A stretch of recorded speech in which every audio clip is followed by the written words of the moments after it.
एक गांव में छोटा तालाब था जिसमें बहुत मछलियां रहती थीं।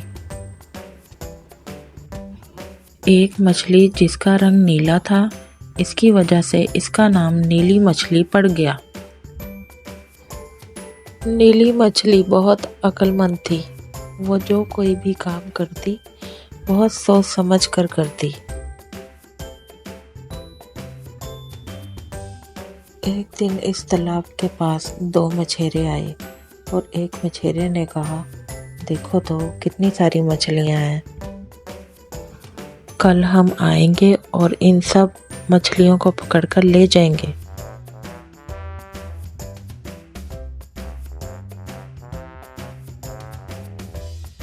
ये बात नीली मछली ने सुन ली और जाकर दूसरी मछलियों को सुनाने लगी।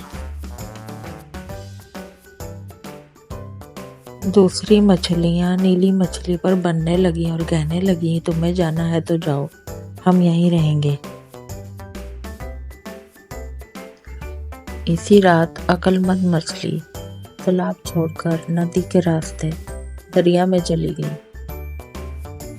अगले दिन वो मछेरे आए और सारी मछलियों को पकड़कर ले गए। नीली मछली की बात ना सुनकर मछलियों को पछतावा हुआ। इस तरह नीली मछली अपनी अक्लमंदी की वजह से बच गई।